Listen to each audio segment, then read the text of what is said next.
रात के 2 बज रहे थे। जोरों की बारिश हो रही थी। घना अंधेरा था और बादल रह रह के गरज रहे थे। थोड़ी थोड़ी देर पर बिजली चमकती तो आसपास की चीजें दिखाई पड़ती थी, नहीं तो हाथ को हाथ दिखना भी मुश्किल लग रहा था। झारखंड के घाटशिला स्टेशन के बाहर रामदीन अपना ऑटो लगाए सवारी का इंतजार कर रहा था। इस मौसम में सवारी मिलने की उम्मीद कम थी, फिर भी हो सकता था कुछ देर बाद आने वाली ट्रेन से कोई सवारी आ जाए। करीब 1 घंटे बाद ट्रेन आई। थोड़ी देर बाद बिजली चमकने पर एक 18 से 20 वर्ष की मॉडर्न सी लड़की कंधे पर एक बैग लटकाए बाहर निकलती दिखी। वो सीधे उसके ऑटो के पास पहुंची और मुसाबनी चलने को कहा।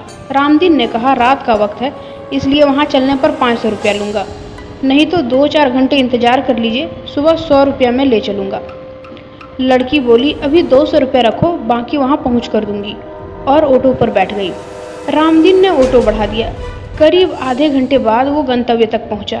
एक मकान के बाहर लड़की ने गाड़ी रुकवाई और घर से पैसे लेने की बात कहकर अंदर चली गई। काफी देर तक वह नहीं लौटी तो रामदीन अकेले बैठे बैठे परेशान हो गया। उसने घर का दरवाजा खटखटाया। काफी देर बाद एक बूढ़े ने आंख मलते हुए दरवाजा खोला।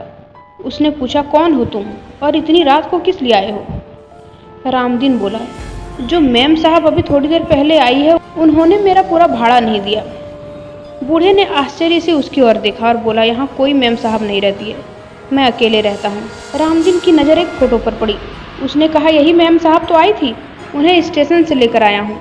बूढ़े ने आश्चर्य से देखा, फिर बोला, इस लड़की को मरे 8 साल हो गया, देखो फोटो पर माला डाला हुआ है, ये मेरी पोती थी, ये कैसे आ सकती है? रामदीन के होश उड़ गए।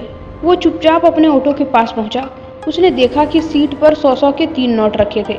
उसने नोट जेब में रखा और वहां से बेतहाशा भागा। उस दिन से उसने रात में ऑटो चलाना छोड़ दिया।